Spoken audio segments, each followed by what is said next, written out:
Thank you. Thank you very much. Uh, oh, my name is George from Canada. Okay. Uh, so I've been teaching in the University of Windsor for last 18 years.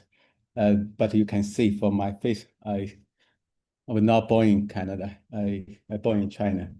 Uh, so I got my first two degree from university and then went to Canada for my doctoral degree. From there, I stay on and teach in Canada since that. Well, that's because why I do this project. You will see that cross-cultural learning in science. Really, I'm going to report the project, the collaboration between Canadian school and the Chinese school. Well, that's my background. That makes sense, right? Uh, Thank you for joining this session. Uh, so that if you look at the title, the cross-cultural learning in science through nature note, reciprocal learning program. A couple of terminology I want to talk about is that first of all, it's nature note. What's the nature note? That's a Chinese term. In the Chinese lunar calendars, we split the year into 24 different or different very typical and visible weather change. Okay, if you look at it, spring, summer, autumn, winter, it's 4 seasons. Each season there is 6 time nature node, we call it. Nature node, for example, in the spring, we saw the start of spring, and then, okay, turning the clock, counterclockwise, start spring, and the rainwater, a waking of insect. So that's the 6th nature node in the spring. Okay, for example, first one, start of spring. Okay, that's start of spring. Okay, it makes sense, right? Spring. Then the next one is going to be rainwater. So that's from that time of season, it's kind of a lot of spring rain. We call it rainwater. So that's kind of nature node. Around this nature node, we pair up Chinese school and Canadian school at 6 schools. Okay, so we pick up for example, that's the third one in the spring is a waking of insects. That's a time frame. Okay, the Canadian school students and the Chinese students, they go to outside, observe nature. Okay, that's what the project about. A student went out to the nature and they're going to observe, study, and recording the nature. Okay, and then they're going to present as a post format. Okay, poster format. Okay, and so in this poster, student need to put in text and draw. Okay, I'm going to show some student work later on, and also that's through a video conference, and we're going to share the student work. Okay, between the sister schools. So this project is funded by Social Science and Humanities Research Council. So this is a big project. It's the reciprocal learning program between Canadian and Chinese teacher education and school education.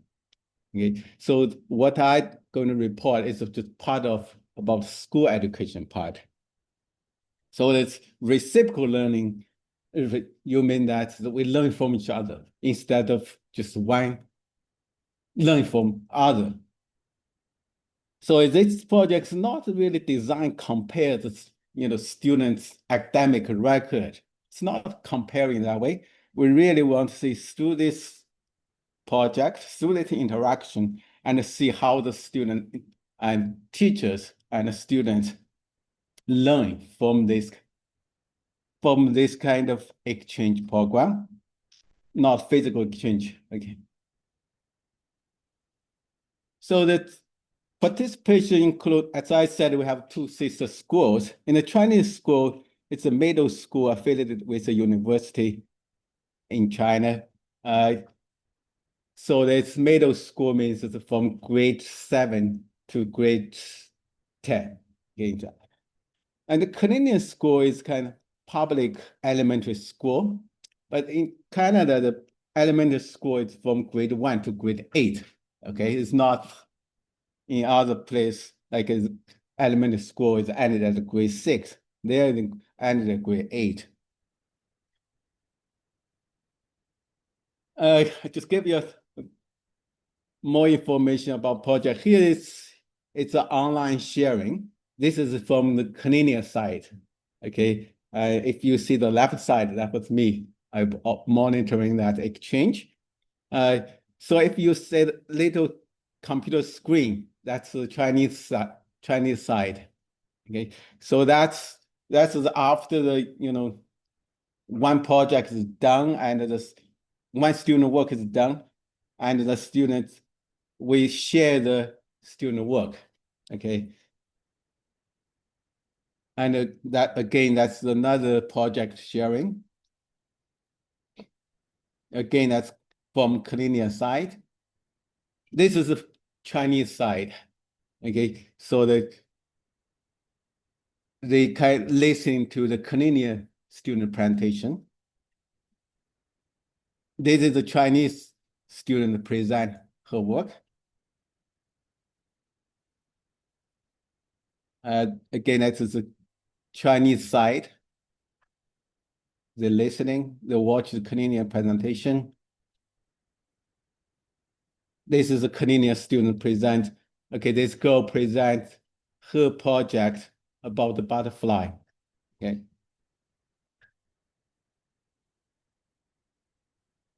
This is another Canadian student present her research project. I think it's about the deer, white-tailed deer. I think this is the project. You see that he made the 3D models and also has the posters. That's how she reported her project. Now here's our research questions. I developed this kind of exchange the program and also I want to know how it went, right? So the question, what impact does this nature node project bring to teacher and students? And what are the challenges and how they cope with them? So that's two basic questions. I think I mentioned before, the theoretical perspective. You may think that's the comparative and international education region for this domain, for this research project. But actually, we kind of step up from that traditional way of comparative international education. Traditional comparative education is always say, okay, this side is better, we learn from them. Okay, so that's most of Chinese collaboration project between China and America, China and Canada. We used to say, oh, okay, the North American doing so better, how the Chinese school learn from them. That's what's the traditional goal. But on this project, okay, I adopted a very new perspective. It's about looking at the collaboration. It's a reciprocal learning experience. Okay, through this active experience, we can learn from each other. So that's what my kind of new theoretical perspective about this type of project. Okay. Well, in terms of science education, because you're all familiar with it, so the theoretical framework guide this research and the program designs project-based learning, right? So for example, in the nature node, awakening of insects, we let students go outside, find out the insect in their neighborhood, study that, recording the insect, their behaviors and features and so on.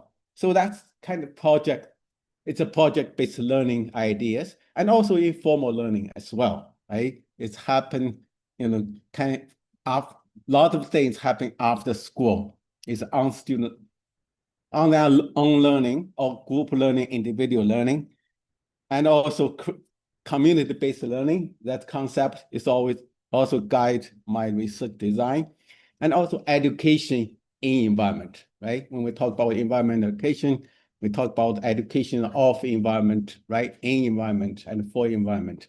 So that's education in environment as well.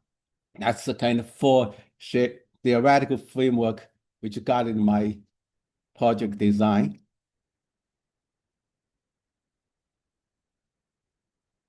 And about how do we collect data? Okay, this is the participatory qualitative research.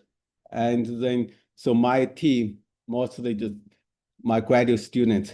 So they went to school, they help teachers monitor student research, okay, and also help give student feedback about the design, project design, and so on. And so as I said, grade 7 or 8 students in the Colonial University, but for the Chinese university, Colonial school, for the Chinese school, it's about grade 7 to 10, but I put 11 because some high school students, because they do the projects in grade 10, grade 9, but they continue to work on this once they get to high school. They are interested in this kind of my program as well. So that's some of grade 11 students join as well.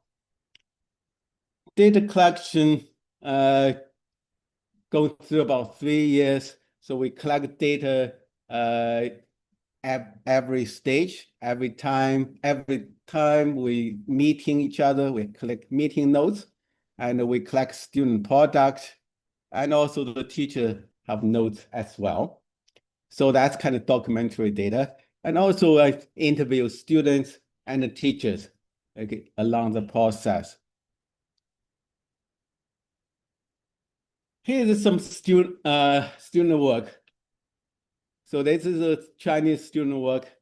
It recorded the cicadas. Okay, we know that cicadas, they get out the ground and then it climb on the tree, and then overnight, then it become a kind of fly insect. This student observe, okay, through the night, the change. So that's one. See, there's another work. It's another student work. Really, he found a very special toad in that neighborhood. Okay, it's a black eyes framed. Okay, and so that's actually published a paper in the local journal because that's a new species you find out. Because that school is very close to the mountain. Okay, go to the mountain and found this. And another Chinese student story is that these students, the parents bought a pair of the parrot, okay, as a birthday gift. And one day you find out the one parrot is, what the reason they fly out, you get out. But another one, for whatever reason, is still trapped in. But the outside one didn't fly away. They're just waiting the second one come up. Okay, so he recorded this, and then also at the end, he did a reflection. He said, wow, he was touched by this bird, the behavior of the bird. That one, it didn't fly away, but he waiting for the one still trapped in to get out. And then he can start, to share the life lessons. Why, since the bird is so loyal to each other, why we divorce each other? Why people divorce? So that kind of life lesson is shared through the project. This is Canadian student work. I think in the photo I showed that. So this student study a butterfly. It developed the 3D models. And this student studied the squirrels. He developed kind of booklet, okay, talking about squirrels the habit. This student study the ladybugs. It developed the 3D models about ladybugs. And of course, this student study another insect. Okay, this one is another one. It's groundhogs. Okay, it has a 3D model and also has the posters.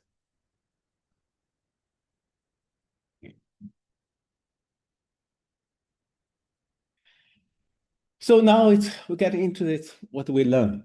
Okay, so I share with you the structure of the project, what guide my design and the student work. So here's what I learned. Okay, from I show you the student work, you probably see that the two schools, okay, the student work, okay, are different. Particularly the way of they present are very different.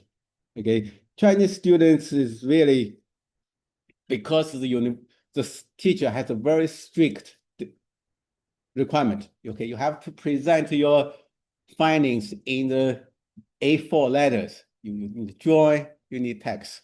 Okay, that's requirement. That's why their plantation, it's always kind of universal designs.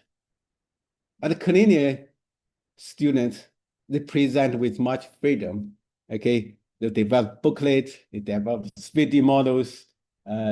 So it's very interesting, particularly that's the butterfly one. They kind of poster, but also is kind of you can flip the page on it most. So the Canadian students enjoy much freedoms to present the project. And also probably you hear what I said when the students talk about the parrot, the Chinese students tend to share that life lessons from when they observe natures. Okay, they kind of connect to their own life, to reflect on their life. And the Canadian students feel, oh, wow, that's quite new to us. The Canadian teachers was impressed by that as well. So that's later on, the Canadian teachers said, why don't we do that as well? So they built the life lessons into their assignment. Okay, so then a lot of student project from Canadian school start to kind of connect to their life through their observation of nature. So and also, so that's what's the kind of quote cultural learning. Of course, they learn from through this project, they learn that in a certain time, what's happening in China, what's happening in Canada, right? Learning from their nature and learning from that community as well. So the students and the teachers both report as positive learning experience. They understand each other's and the culture and the nature as well. So the student developed a stronger sense of the environment and the environmental protections because that's education in the environment, right? And observe and recording nature. Students were motivated to learn about nature and the connection itself between the nature. I think that's the big thing for Canadian students. Yeah. And both teacher and the student appreciate different way of the conducting projects and also the different way present the project. Of course, a challenge.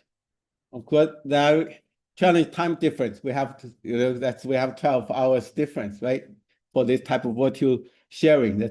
That's a kind of challenge. Another challenge is because climate is very different, right? In China, it's a weakening of the insect. We can find a lot of insect, but in Canada, it's very cold still in January. So that kind of challenge for us. Of course, family resource as well. I noted in China, when students have a project, the parents are willing to take them to the mountain and spend time with the kids in the over weekend observe. But in Canadian school, we found there's much less parent support on this side. Well, reason I think probably reason behind it is one is what parents' role in education.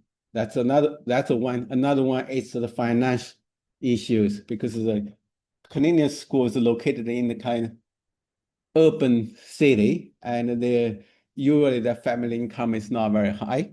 So I think that's kind of limited resource is another reason, another difference. This is a book I published through this project. If you're interested, you are welcome to read it. And at the end, I want to kind of promote myself. I'm editing a journal, a special issue. They invite me to be a guest editor, Education Sciences. It's about science education. So I welcome you to submit your research to that. Okay, good. Thank you. I'm happy to take questions. What you have for George?